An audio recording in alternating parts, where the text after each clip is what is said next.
이거는 확실히 적어 놓으셔야 됩니다. 입력자. 굉장히 부정적이다. 그러면 결국 얘기되겠지만 환자분들 질문이 상상을 초월하는 질문들이 상당히 많습니다. 그거에 바로 대답을 해주실 수 있어야 됩니다. 그러면 그 대답을 해줄 수 있는 게 어디 있느냐?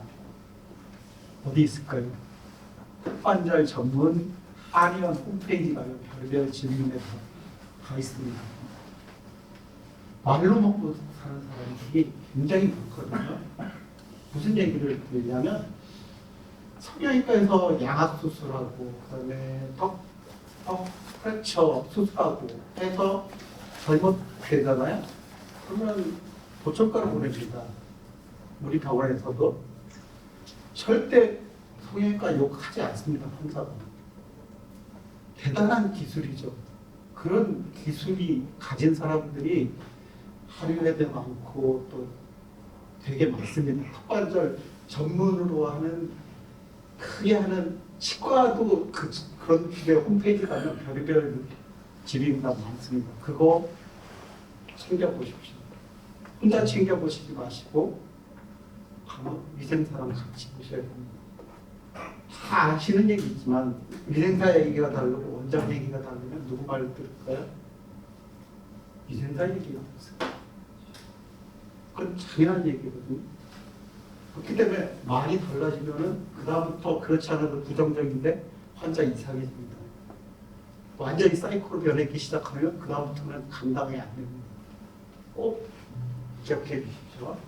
환자들 굉장히 이런 궁금증 많죠. 이거는 그냥 일부분이고 별의별 얘기 되게 많습니다. 해가 입술 날려준다는 뭐 별 얘기 다 해갖고 그런 거에 대한 거 얘기하셔야 되고요. 소리 걸림, 턱의 비틀림 운동, 비대칭의 변형, 통증, 이갈이, 안면통이, 비통증, 두통, 어깨 통증 뭐 이런 것들 다 얘기가 나옵니다. 그래갖고 이런 것들 질의응답으로 하나 만들어 놓는 것도 굉장히 좋습니다. 만들어서 치과 내 매뉴얼에서 위생사랑 같이 교정 있게 만들어 놓는 거 굉장히 좋습니다. 전문적으로 해줄 거라면 꼭 필요하고요. 일반 치과 치료 전후 대처 문제 이런 거 좀 전에 얘기한 거 그래갖고 또 이제 굉장히 이상한 턱관절 치료 개념에 대한 거 얘기하는 것도 있는데 그거는 그쪽하고는 전혀 상관없다는 거 꼭 얘기하셔야 됩니다. 그래서 만약 환자분이 좀 이상하다 그러면 오히려 대학병원으로 갔다 오시게 하는 것도 방법입니다. 저는 고대 안산병원에 10년 있었습니다. 10년. 고대 안산병원에 안산에서 이 안암으로 안 올라고 버티다가 끌려와서 여기 와서 더 행복하지는 않습니다. 안산에 있을 때가 행복했습니다. 가장 행복했던 이유 중에 하나는 저는 보낼 때가 있거든요. 환자들 말하는 서울대 가세요. 제일 좋은 그러니까 뭐냐면 서울대 가세요. 그러면 환자분들의 80%가 돌아옵니다. 얌전해져서. 굉장히 얌전해져서 제발 봐주세요 하고 들어요. 굉장히 했는데 여기는 바로 옆에 있는 걸 보내지도 못하고 미치겠습니다. 그런 것들이 있고.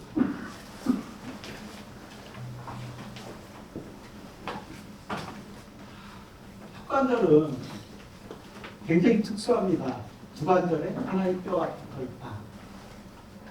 회전 및 활주 운동을 합니다. 회전 운동만 하면 아주 심플할 텐데 이 활주 운동을 하는 것 때문에 문제가 더 많이 생기는 겁니다. 다 아시겠지만은 회전 운동만 하면 여기 바로 앞에 밑에 기도죠. 여기 걸립니다. 그래서 숨쉬기가 힘들어집니다. 앞으로 내부에 있는 것까지 해서 기도에 걸리지 않게 만들어서 제일 복잡한 관절이 돼버렸습니다. 이것이 좌우로 대칭으로 움직여야 되니까 또 더 복잡해집니다. 그래서 운동 한계도 명확하고 또 치아가 위치를 결정합니다. 턱관절의 위치를 턱관절이 하는 게 아니라 치아가 결정합니다.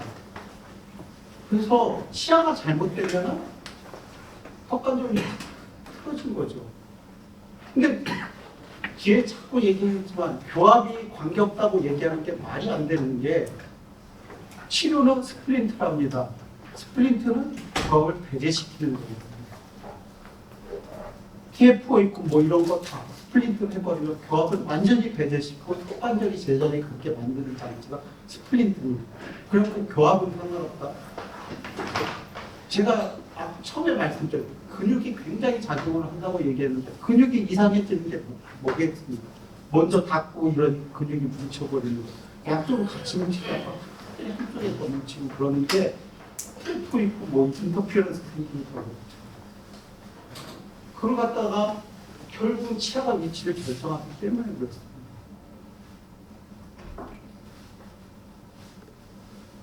템포럴 만디블라 디스오더라고 얘기하는 즉 턱관절 저작에 관여하는 근육 및 이들 조직에 분포하는 혈관과 신경에 관련되어 나타날 수 있는 여러 임상적 문제를 포함한 집합적 용어로 얘기해서 주 증상은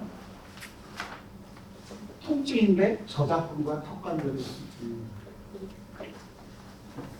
실제로는 턱관절의 통증만 있는 경우보다는 저작근에서 근육 통증 때문에 오시는 분들이 더 많습니다.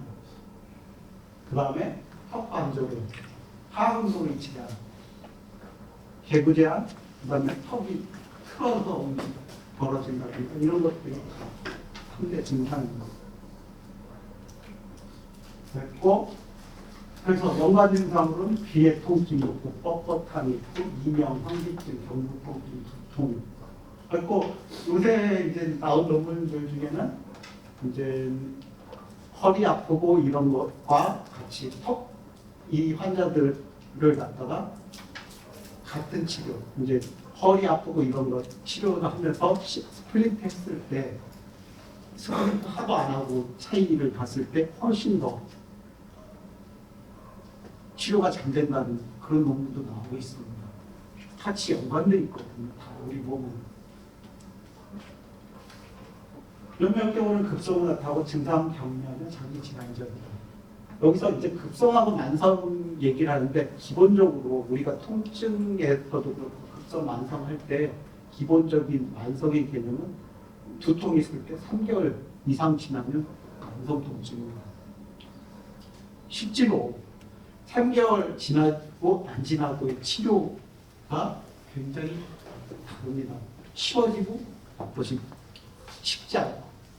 그래서 입 잘 안 벌어지고 한 달 이내라고 그러면 한 달 이내에 뭐 해서 입이 잘 안 벌어지고 그러면 이건 금세 해결됩니다. 어찌됐든. 금세 해결되는데 3개월 지나면 이거 꽤 오래 갑니다.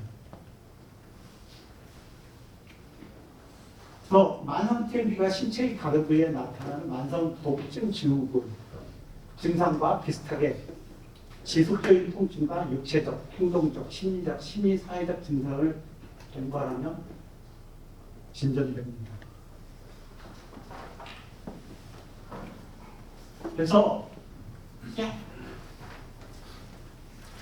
2002년에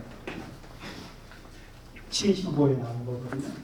근데 결국 뭐냐면 TMD와 헤드에이크는 겹치는 부분이 있습니다. 뭐냐? 페이셜 헤드에이크, 긴장성 두통 하고 겹칩니다. 페이셜 페인이랑 좀 떨어져 있습니다.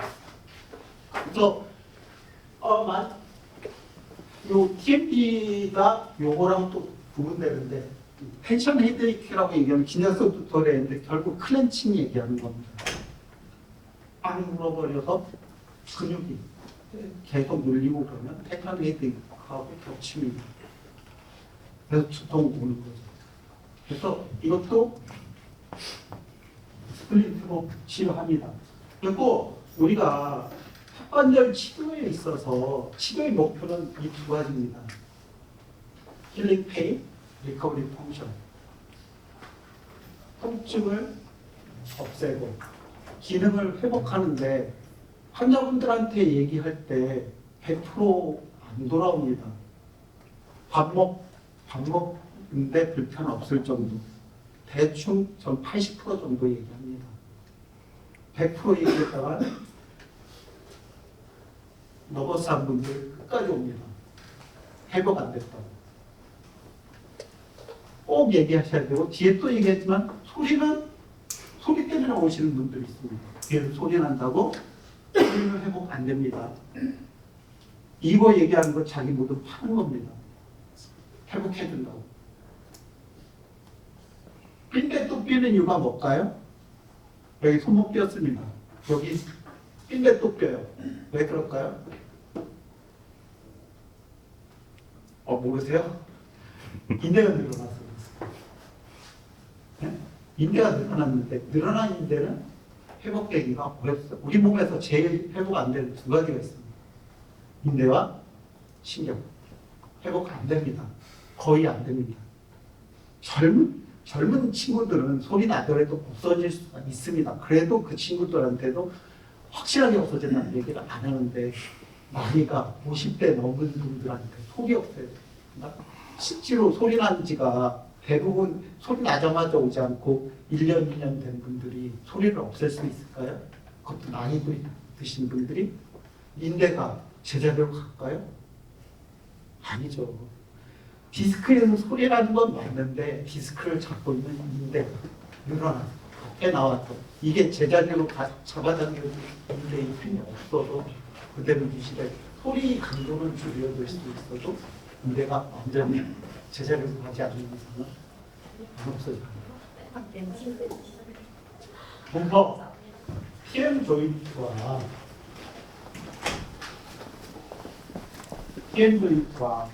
머스트 이 두 개를 합쳐서 TMD라고 얘기합니다.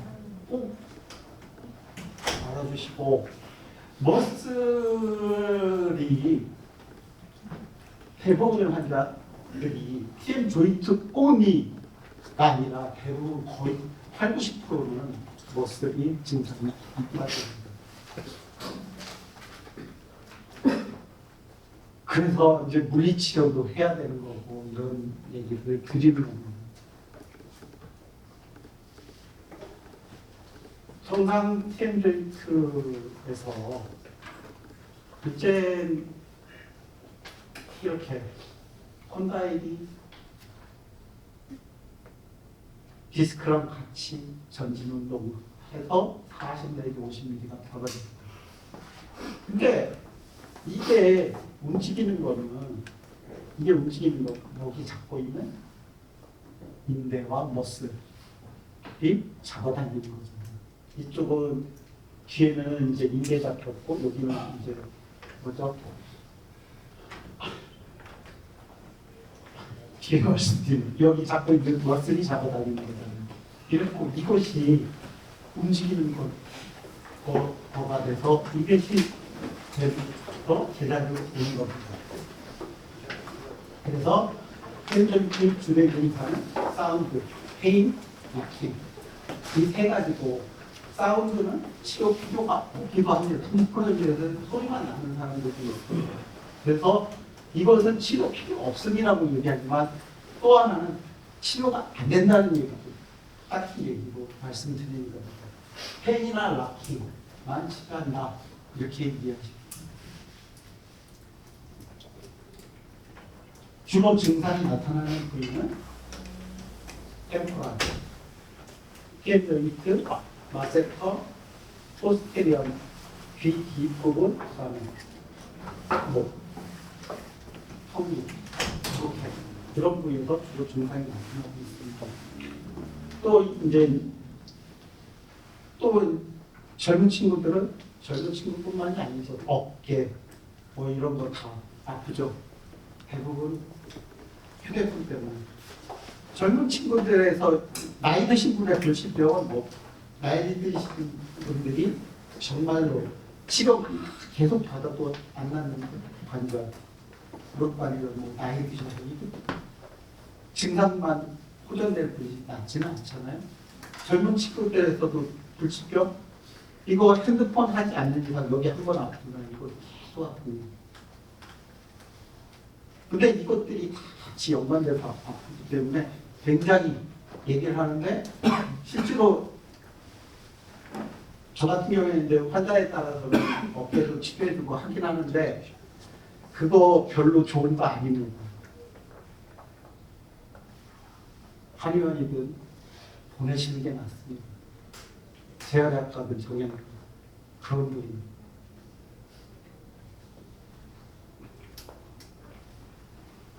그리고 소리만 나도 디스크가 문제가 있다는 얘기죠. 소리만 나도 디스크가 벌써 제자리는 아니 정상은 아니에요. 그리고 인터널 디레지먼트입니다.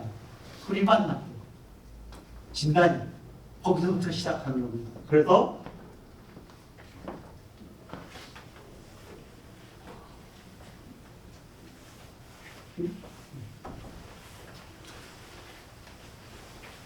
미드 리덕션인데 논펜트 그 다음에 미드 리덕션인데 페이스풀이나 노로피 그 다음에 미드 리덕션 인터리덕션 리다운 리덕션 플로우스 이렇게 네 가지로 크게 구분을 합니다.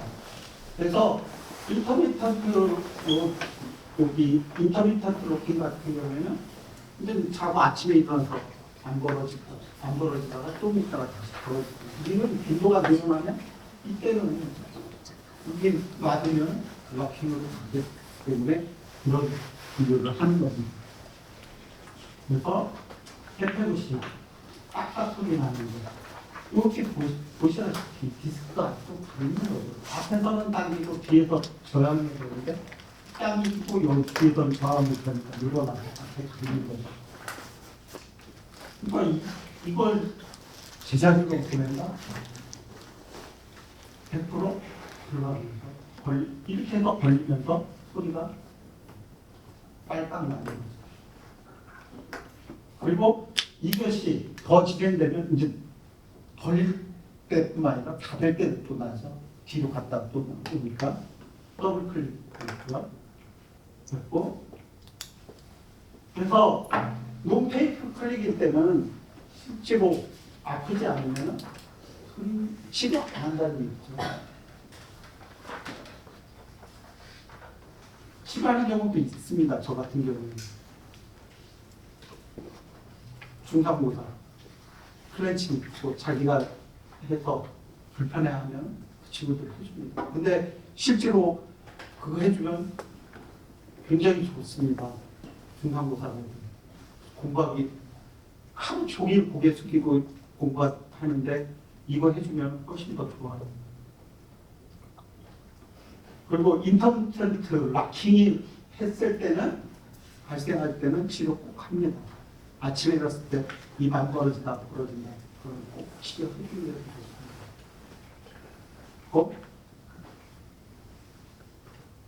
그와 같이 30mm 이내로 걸려서 30mm 이상 안 벌어지는 경우는 락킹이라고 하고요.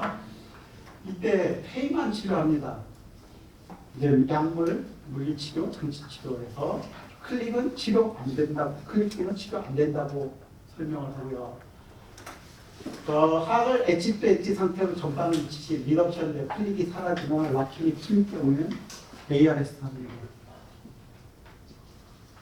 처음부터 ARS 하지는 마십시오. 처음부터 ARS는 선생님들이 케이스가 어느 정도 쌓인 다음에 해보셔야 될 거고, 저 같은 경우에는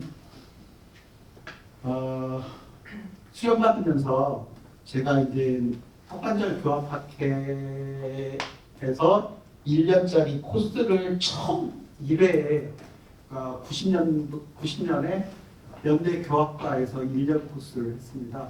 수련은 저 혼자 했고 나머지 이제 다 개원이 선생님들이셨습니다. 그거 하고 나서 제가 이제 턱관절 환자를 구로병원에서 수련받았는데 구로병원에서 턱관절 환자를 많이 봤습니다. 그렇고 ARS에서 2명을 오픈바이 시키고 턱관절 안 했습니다. 그럼 군대로 도망갔고요. 그러고서 안 하고서 이제 여기 안암병원에서 펠로우 하면서 박사 받고 끝나고서 이제 그러고 나서 안산병원에 갔다가 도망쳤다가 다시 끌려와서 안산병원에 10년 있었습니다. 10년 있으면서 턱관절 환자를 안 봤는데 중상보살을 서울을 보낼 수가 없어서 중상보살을 가셨습니다. 그리고 전화로 연락오면은 턱관절 환자 안 본다고 그러고, 그러다가 2001년인가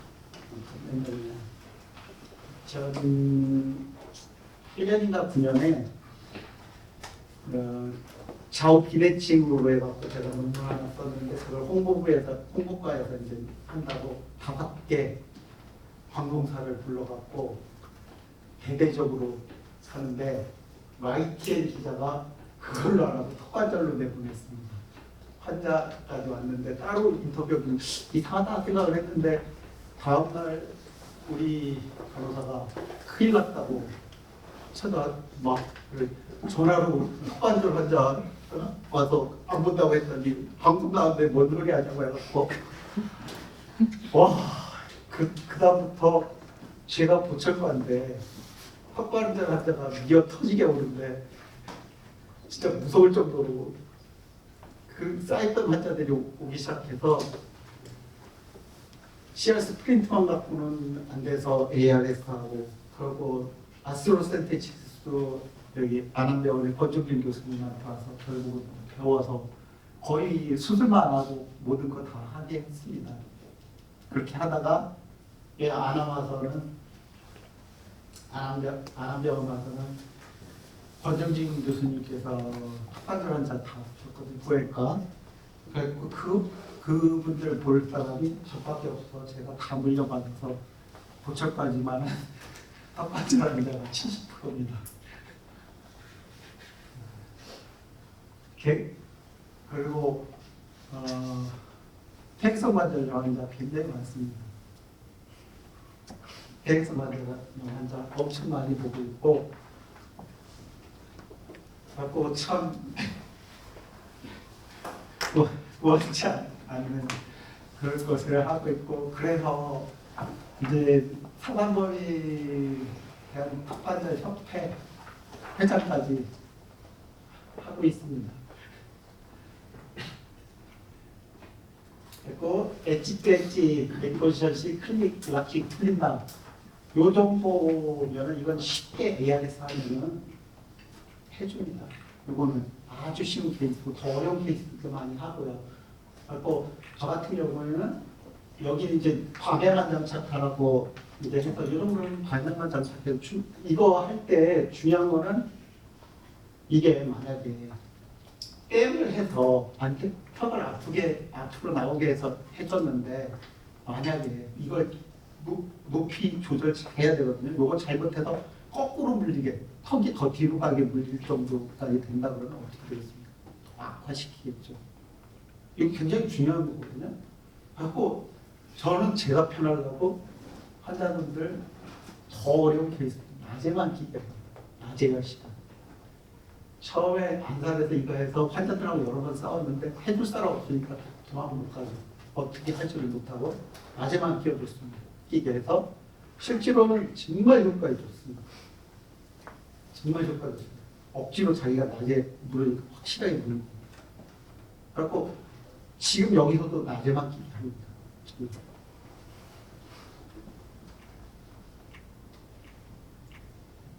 이런 것을 하고 이렇게 만들어주고, 그리고 이제 클로즈 락이라고 얘기하는데 이 락이 실제로 이렇게 돌아가면은 어느 쪽이 문제일까요?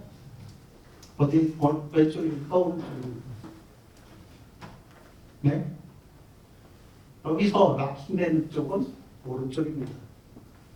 근데 환자가 더 대부분 락킹된 쪽보다도 왼쪽이 더 불편한 경우 굉장히 많습니다. 왜 그럴까요?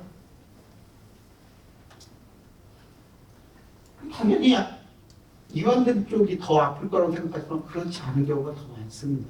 왜 그럴까요? 운동 이렇게 하면서 왼쪽은 더 많이 뭉칩니다. 자기 범위보다 훨씬 더 과하게 뭉치죠. 실제로 혼다이 좌우가 비대칭해서 더 작은 데가 있고 큰 데가 있으면 어느 쪽이 대부분의 환자 이 작은 쪽이 문제가 있는 거잖아요. 실제로 녹아서든 뭐든 그러면 유동성이 크기 때문에 큰 쪽이 정상인 쪽이 더 아파하는 경우가 많습니다. 로딩이 그쪽이 더 많이 가요. 그 유연성 있게 얘기하셔야 됩니다. 그냥 엑스레이 보고 이쪽이 문제니까 그렇지 않은 경우 꽤 많거든요. 그래서 먼저 섣불리 얘기하시면 안 됩니다.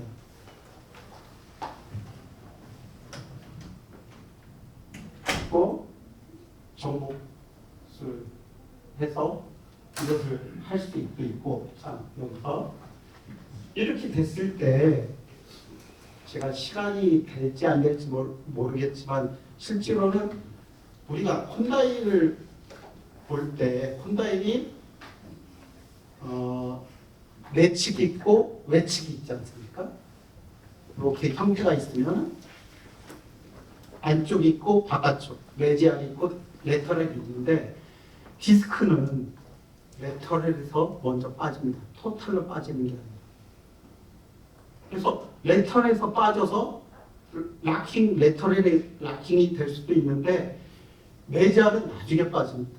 그래서 락킹 됐다가 제자리를 이제 정상으로 돌아온다는 거는 레터럴 폭에서 얘기입니다. 메지안 폴까지 토탈로 빠져서 락킹 됐을 때 이것을 갖다가 수술 않고서 돌아오는 거는 거의 불가능합니다. 시작 자체가 레터럴 폴에서 시작하는 겁니다. 그래서 초기는 다 레터럴 폴이니까 쉽게 되는 거고 오래됐다가 메지안 폴까지 하면은 이거는 치료가 어려워지는 겁니다. 그래서 뒤에 또 얘기 드리겠지만 파노라마에서 팀 조인트 뷰의 콘다일은 어디가 보일까요? 레터럴 폴일까요? 메디al 폴일까요? 메디al 폴이 보입니다. 그래서 파노라마에서 콘다일 모양이 완전히 이상하다. 이거 위험한 케이스라고 생각하시면 됩니다. 파노라마 상에서 보일 정도로 크기 자체가 이상한 거면 이거 조심해야 된다 생각하셔야 되고 레터럴 폴이 보이는 것은 우리가 팀 조인트 뷰에서 레터럴 폴이 보입니다. 그래서 두 가지 다 찍는 게 맞습니다. 그래서 팀 조인트 뷰에서 모양이 크게 이상하더라도 이거는 뭐 초기 단계 뭐 이렇게 생각하실 수도 있고 그러니까 이거는 괜찮은데 파노라마 상에서 너무 이상하면은 이건 좀 조심해야 필요가 있다 이렇게 말씀드립니다. 그래서 그거는 그리고 캔디 치료의 종류 리버서블하고 일리버서블 해서 여기 나오지만은 교합 조정이 나중에 나오거든요. 실제로 이 교합 조정 안 하고서 할 수 있는 게 스플린트입니다. 먼저 할 수 있는 게 스플린트하면 교합을 영향을 배제시켜버리거든요. 또 저 같은 경우에 이제 보면은 환자분들이 굉장히 한 게 아침에 이제 장치를 빼고 나면 먼저 잘 안 물리다가 물려진다고 얘기하시는 분들이 있습니다. 그러면 어떻게 얘기해야 될까요? 이게 이 장치를 한 목적이라고 얘기하셔야 돼요. 이가 막 걸리는 거예요. 턱이 편한 게 다릅니다. 실제로 그 차이가 심하고 대부분 이렇게 걸릴 때 대부분 7번일 경우가 많습니다. 7번. 그러면 심한 경우에는 7번은 대부분 초기에는 안 했는데 그렇게 심한 경우에는 7번 교합 조정해 줍니다. 굉장히 다양합니다. 사랑니 있으면 사랑니에서 걸릴 가능성이 굉장히 높습니다. 사랑니는 신경 쓰지 말고 갈아버리십시오.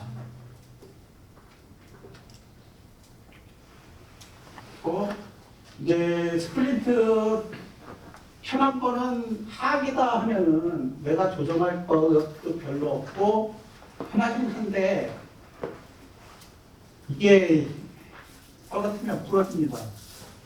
그리고 저는 하게 하는 경우는 클래스 3에만 해줍니다. 클래스 3는 상하게 하면 장치가 어마어마하게 커집니다. 어마어마하게 커집니다. 그래서 하게 해줍니다. 클래스 3는. 나머지는 가능하면 상하게 해줍니다.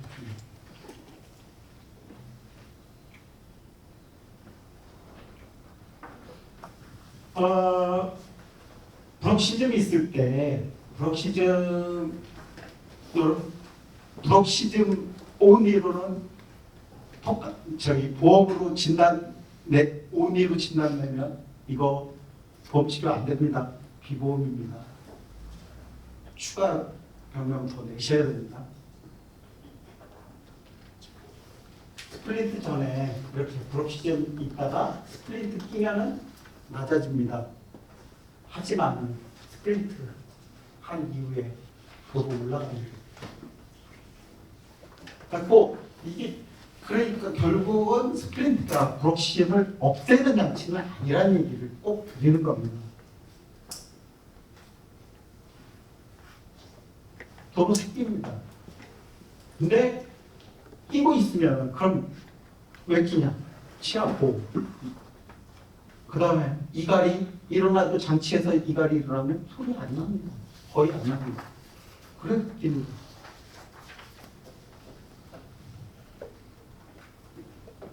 그리고 힐조인트와 머슬 디스오더, 브럭시즘 클렌칭. 실제로는 클렌칭이 더 많습니다. 근데 우리가 모르죠.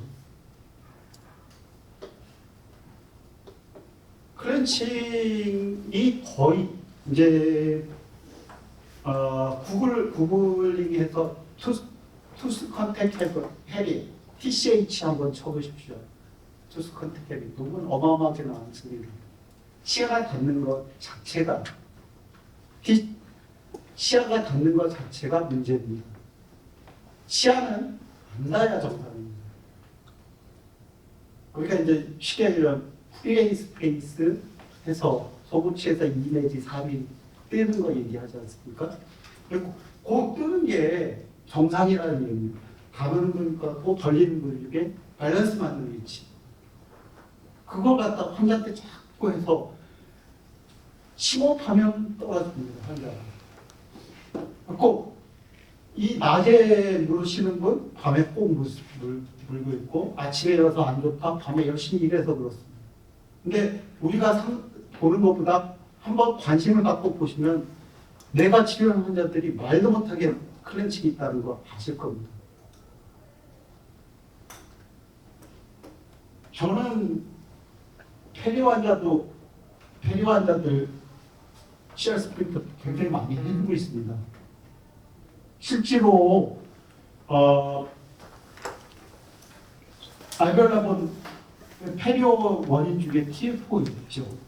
근데 그거 다 아무 생각이 없으신데 실제로 스프린트 해주고 잇몸 치료 해주고 그러면 1년 지나도 본내 치료를 하십니다. 굉장히 좋은 치료입니다. 꼭 치료과에서 환자분 클렌칭 있고 잇몸 안 좋으면 저한테 보냅니다. 그건 스프린트. 그리고 스프린트 종류 엄청 많은데 그냥 오클루잘 스타빌레이션 스프린트를 사용합니다. 그래갖고 스프린트는 진단적인 정보를 줍니다. 어떤 진단정보? 스프린트라면 턱이 제자리 어느 부위에 턱이 제자리 이를 뺀 위치에 이것을 갖다 알려주고 머슬 스파즘 있는 거 릴렉세이션 시키고 실제로는 근육이 다리도 한쪽이 뭉치고 그러면 똑바로 서기도 힘들지 않습니까? 근데 이게 풀어지면 제자리로 돌아오듯이 이 한쪽에 뭉쳐있다. 그럼 항상 내가 정상적인 다이어트 하기가 힘듭니다. 그런 걸 다 풀어주는 역할을 하고 브럭시즘에서 치아랑 턱을 보호하기도 하고 TF4 있어서 치주인대가 눌리고 이런 정상화시키고 콘다리를 하고 턱을 갖다가 시야 위치로 리포지션 시키기도 하고 합니다. 뒤에도 얘기 드리겠지만 그러면 CR 스프린트 하려고 임프레션 끄고 바이트는 어떻게 끄느냐? 어떻게 뜰까요? CR 위치로 유도해서 뜰까요? 그러면 스프린트 끼자마자 CR 위치로 환자가 물 수 있어. 그에 적응할까요? 아닙니다. 절대 그러시면 안 됩니다. 여러분이 CR로 잡은 게 제 위치인지 알지도 못하고 왜? 근육이 제자리에 안 있는 거 어떻게 그 위치를 압니까? 스플린트를 해서 CR로 가게 한다고 이해하시면 되고 그러려면 환자분이 할 수 있는 한 헤비추얼 앞으로 보는 게 아니라 정상적으로 보는데 환자분이 할 수 있는 헤비추얼 바이스로 그냥 COE치로 바이트 뜬다 생각하시면 되고 거기서 겨 장치 조정하면서 편해지면 환자분이 턱이 뒤로 갑니다.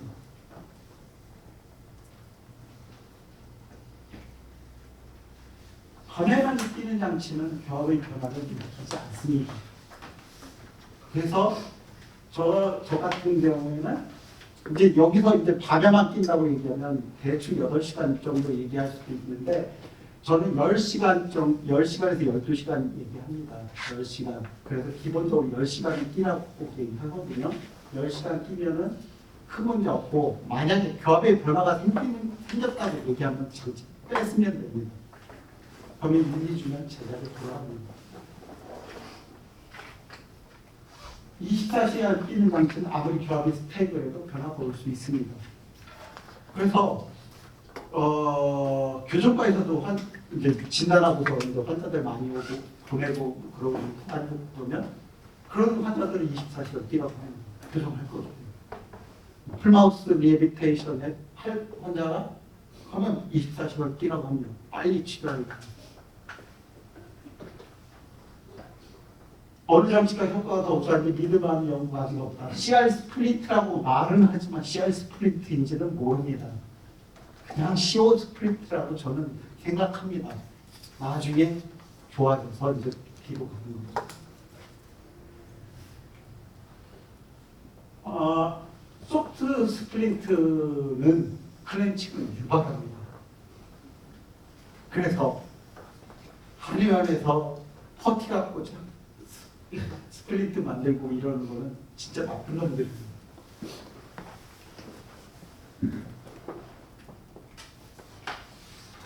상하교합 안정장치는 하악장치보다 제자리 및 교합 조정이 용이하고 치과 없는 시 히나인 바이트스 부여가 일반적이고 특히 스페어티아 같은 환자에게 하악장치보다 제자리 훨씬 더 용이합니다. 중력에 의해 탈락이 쉽고 문제가 얻기 어렵다. 이제 이걸 쓰게 되는데 제대로 만들면 전혀 문제가 없습니다. 저는 골프레스도 안 씁니다. 그냥 제가 보낸 부부에서 해서 그냥 쓰고 있습니다. 전혀 안 씁니다. 일부 환자에서 구역질 유발 가능합니다. 그런 경우에는 또 잘라주면 되죠. 하악에서도 오클루절만 할 수 있는데 상하에서 오클루절을 많이 할 수도 있겠죠. 대신에 환자한테 풀어줄 수 있다는 얘기 꼭 하시부터 해주시면서 떨어뜨리면 또 풀어줍니다. 고골이나 수면무호흡증 악화 가능합니다. 왜 그럴까요? CR로 가죠. CR로 가면 기도가 더 좋아집니다. 초기에는 없어졌다고 환자분들 되게 좋아합니다. 끼면은 이상한 거 오니까 환자들이 잠도 잘 못 주무시고 그래서 그런지 코골이 줄었다고 그러고 그러는데 그거 한두 달이면 도로 그래서 더 악화할 수 있습니다. 그래갖고 저 같은 경우에는 이제 많이 뒤로 가는 사람들 같은 경우는 M을 해줍니다. 더 뒤로 못 가게. 근데 이게 어드밴스가 좀 있습니다. 그러니까 저 같은 경우에는 CR 있고 AR 있고 KAR이 있습니다. KAR이 코리아 AR이라고 고대에서 만든 AR이라 실제로 이 AR하고 CR 하다가 자꾸 뒤로 가는 사람들 앞으로에서 유지시키면서 계속 보시는 분들 꽤 많습니다. 환자는 락킹 안 되고 자꾸 락킹 되고 그러니까 그렇게 유지시키면 편하게 쓸 수 있는 분들이 굉장히 많습니다. 하의 모든 치아가 적어도 하나의 접촉을 가지도록 만들고 중심에서 프리덤 인센티브 구역 가능하고 육전시든 견시든 가이던스를 해주시면 되고 여기 전시부가 닿는 게 무조건 함께 해주시면 아무 문제가 없지만 오픈 바이 있을 경우에 전치부 굳이 밖에 해줄 필요 전혀 없죠. 그러니까 그거는 확인하셔야 됩니다. 그래서 치아가 전치부가 닫고 있을 때 이거 안 해주면 안 닫게 하면 익스트루드 되면서 전치부 TF4 만들고 이건 꼭 잊지 마십시오. 그리고 뭐 편하게 하시려면 폴크레스 다셔도 좋은데 얘가 이 몸 안 좋게 만드는 주범이 될 수 있으니까 그건 고려하셔야 됩니다. 사 알지네이트 인상 끄시고 요 알지네이트 인상 끄시면서 그냥 아무데나 방치하신 다음에 부르면은 모델이 제 형태가 안 되니까 꼭 100% 휴미디 되는 환경에 보관해서 사진을 보십시오. 기공수가 잘못됐다고 얘기하시는 분들이 꽤 많은데 모델에서 잘 맞으면 기공수는 더 이상 잘못한 거 없습니다. 그건 분명한 겁니다. 모델에 제대로 맞춰오면은 그것이 끝이지. 그럼 거기서 어떻게 구원의 환경을 알겠습니다. 모델이 구원의 환경이 있고 거기에 잘 맞춰오는 게 기공수의 의무고 그것만 하면 끝입니다. 그 모델을 잘못 만든 책임은 우리가 져야 돼요. 우리가 잘못한 제대로 된 것을 만들어서 거기에만 제대로 맞추면 기본소의 책임이 끝입니다. 그러니까 관리 잘 하셔야 됩니다. 왁스 2장 두께, 베이스트레이트 왁스 2장 두께에다가 알왁스 올려서 저는 발끝 찍습니다. 치아 컷은 인덴테이션만 나오게 리셋서 왁스 제거해서 드리고 보내는 거. 뭐 폴프레스 했어도 되고 스플리트 딜리버리 시에 리텐션을 체크하고요. 리텐션 체크합니다. 페인, 타이트니스 유무, 내면 인터 프로ක්시멀 확대 가능합니다. 꼈는데 빡빡하다 그러면 그거 좀 조정해주면 되고 또 다음에 왔을 때 이제 처음에는 괜찮다가 일주일 끼고 왔을 때 이제 아프다고 하는 경우가 있습니다. 그건 대부분 전치부입니다. 전치부가 아프다고 하는데 실제로 제가 이제 스플린트 설명할 때 뭘 설명하냐면 스키 얘기를 하는데 눈에서 내가 눈을 밟으면 툭 빠지지만 스키 신으면 미끄러지잖아요. 내 몸무게는 변하잖아요. 똑같습니다. 이 스플린트는 내가 무는 힘을 갖다가 변화시킨 게 아니라 고루 닿아서 퍼지게 해서 분산시키는 거거든요. 실제로 이 스플린터 없이 내가 물 때는 특정한 치아들에만 힘이 많이 가다가 장치를 끼게 되면 힘이 균등하게 가니까 전치부에서 힘이 가겠죠. 당연히 힘이 분산된다는 원리입니다. 그래서 그런 얘기 해주시면 되고 조정해 주시면 됩니다. 교합책 에큐플린 2장까지 해주신다면 40 마이크로 정도니까 굉장히 잘해주시는 거고요. 저는 종이교합지 씁니다. 말구편 종이교합지. 비닐교합지도 안 쓰고요. 말구편 비닐교합지는 60 마이크론 정도 하고 종이교합지는 100 마이크론 정도 하거든요. 그리고 비닐교합지 쓰려고 그러면 홀더 잡아야 됩니다. 종이교합지는 홀더 없이 쓸 수 있기 때문에 충분히 종이교합지로 하시면 편하게 할 수 있습니다. 그걸로만 맞춰도 충분합니다. 레터럴은 심한 인터피런스 없는지, 폴리싱, 슬라이드. 가능한 짧은 시간에. 왜? 환자분이 교합에 대해서 느끼기 시작하면 어떻게 될까요? 간섭하기 시작하면 환자분이 조정해 오신 거 경험해 보셨죠? 그거 환자분이 하기 시작하면 완전히 돌아버립니다. 가능한 빨리 하시고.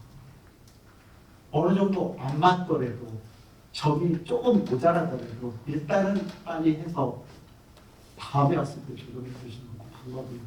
너무 엄폐를 하시지 마시고 점 한두 개 모자라는 거 아시려고 하지 마시고 다음에 결정해 주셔야 됩니다. 그럼 꼭 점 1인 하에서 점입니다. 하 스플릿에서 부치부에서 소부치, 대구치 다 점 하나씩은 받게 해준다. 이렇게 이해하시면 되고요. 장치 후 주의사항. 잠 못 자는 분 계십니다. 장치가 들어왔으니 예민한데 이물질 들어서 침도 많이 나고 이상해서 잠 못 잔다. 환자분이 쉽게 적응하는 건 치료도 쉽습니다. 쉽게 적응 못하는 건 치료 좀 더 오래 걸립니다. 당연하죠. 또 하나 이 턱관절 환자들 잠 못 자는 분 치료 안 됩니다. 잠 못 자시는 분들 치료 안 됩니다. 진짜로. 식욕과는 보내서 수면치료 받게 하셔야 됩니다. 당연하죠. 잠 못 자는데 어떻게 통증이 낫겠습니까? 그리고 대부분 수면직 이약물이 발견하는 경우 자기 잘못 모르다가 이거 끼우면 확인합니다. 그 다음에 브럭시즘 있으면 장치에다 막 짜고 내밀니까 얘기해나고요. 아침에 교화 증상 느낄 수 있죠. 묻는 게 달라졌습니다. 그거 초기 치아실인가 압력법이랑 당연하죠. 분산시키면서 이게 뻐근해지죠. 힘 안 갔던 데가 가니까 장치의 마모가 발견하고 영구적 치아 변화 없습니다. 이거 갖고 자꾸 얘기하시는 분들 의외로 많습니다. 그럼 전 그런 얘기도 합니다. 내가 이걸로 교정을 할 수 있으면 무별상을 받든지 꾀돈을 벌었겠다고. 심한 식동 안면토 관절걸리 시 장치를 제거하시고요.